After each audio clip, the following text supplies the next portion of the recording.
G'day guys, this is Tia and welcome back to another Fallout 76 Steel Rain video.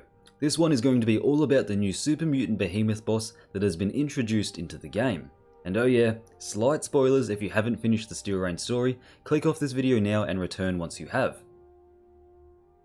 Anyways, that boss being Dr. Blackburn himself, the Blackburn Behemoth. In this video I will be showing the health stats, defensive resistances, hidden perks, drop pool, damage output and the special ability of this boss. Then finally, I will be giving my opinion on what a missed opportunity this creature is. Let's get into it. Okay, to start off with, if you aren't aware, this boss is not a regular, repeatable boss like the Queen or Earl Williams, but I'll get into all that at the end of the video. This is a once-off fight that you get to experience at the end of Steel Rain at the very last mission known as the Catalyst. So let's firstly start off with its hit point count and level. So, like most enemies in this game, the Blackburn Behemoth will actually level scale with the player, which does affect the Behemoth's hit point count with linear scaling, meaning if the player is level 25 or below, then the Blackburn Behemoth will match the player's level, but will only have a hit point count of 2000. Then if the player is level 50 when it encounters the Blackburn Behemoth, then Blackburn will follow suit and be around level 50 and will have around 8000 hit points. Then finally, if the player is level 100, then Blackburn will once again match that level and will have a staggering 20,000 hit points, making the fight a lot tougher if the player is level 100 and is ill-equipped and underprepared. Basically, that's where this boss maxes out. Once the player is level 100 and encounters Blackburn, it will have 20,000 points of health. Now, let's talk about its resistances. So unlike the two other bosses in this game, like the Scorchbeast Queen and Earl Williams, Blackburn does not have a damage negation effect. Blackburn does not reduce your damage by a percentage, which makes killing him a lot easier. The Blackburn Behemoth relies entirely on its resistances, which also scale with level. At level 100, Blackburn will have 135 damage resistance, 80 energy resistance, a complete immunity to rad damage, 300 poison resistance, 300 fire resistance, and 300 cryo resistance. Now this means that he is particularly weak against energy and a little bit weak against physical damage attacks. But he is also a lot more resistant towards flame, frost, and poison attacks. And then finally, Blackburn, like most super mutants and other humanoids, has a weak spot. This one is located on his head, and if you shoot here you will be doing double damage. Overall, this boss does not have any real defensive capabilities or stats and will be an easy kill for the well-equipped or even average Wastelander. Now let's talk about Blackburn's hidden perks and keywords that he has equipped to his person. So Blackburn is completely immune to radiation damage, as we've already covered. He's immune to being crippled, immune to paralysis, immune to being staggered, he's immune to the ricochet projectiles, and he is immune to being disintegrated, goo-piled and ash-piled. However, his corpse will still turn into a meat pile if left alone for long enough. Now Blackburn also deals 25% more damage than normal. He has the big knocker perk, which makes him deal out huge heavy staggers to players, basically meaning you're gonna get staggered a lot if you get hit by him by a melee strike. And also notably, he is glowing, which means that he is affected by the glow sights perk, which is pretty nice. We can deal some extra damage to him that way.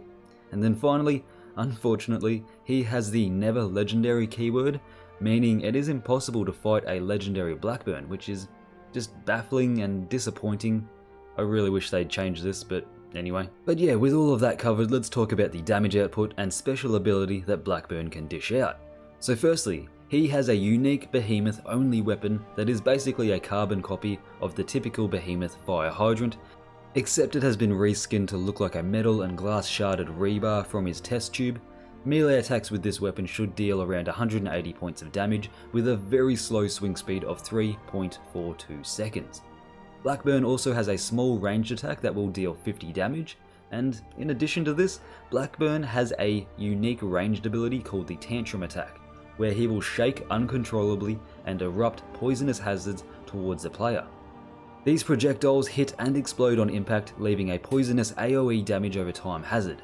The explosion itself is roughly the same radius as a frag grenade, while the radius of the hazard left behind is similar to the floater death explosions. These hazards last for 15 seconds and deal 10 damage every second, and it will also stack up to 3 times, so if you do get hit by multiple of these, be wary because it can do a lot of damage if they get stacked on you. And lastly for this guide, we will talk about his loot pool.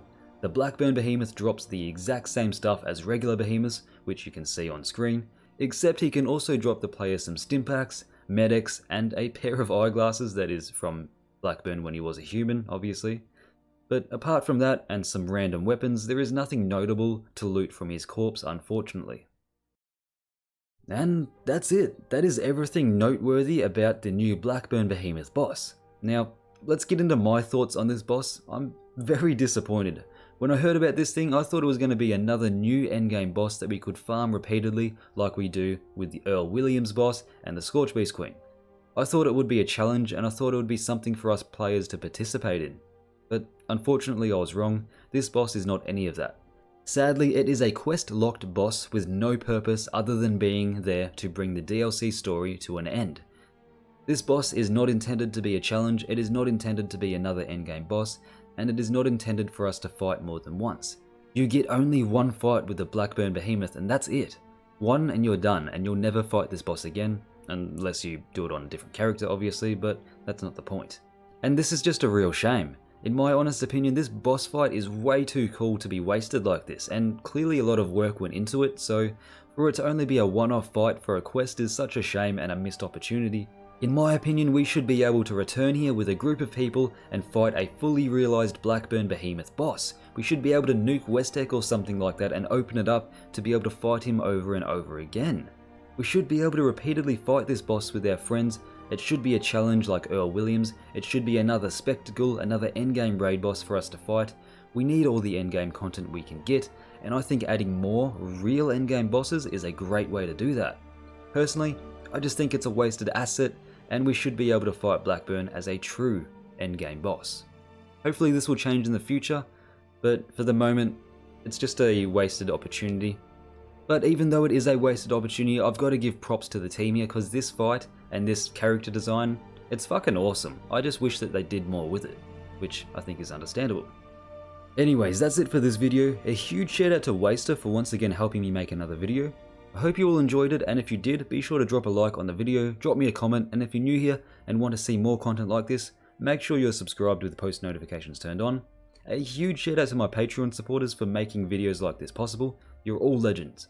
And as always, links to my social media are in the description, along with the links to my Patreon and channel membership if you want to support me in a much larger way.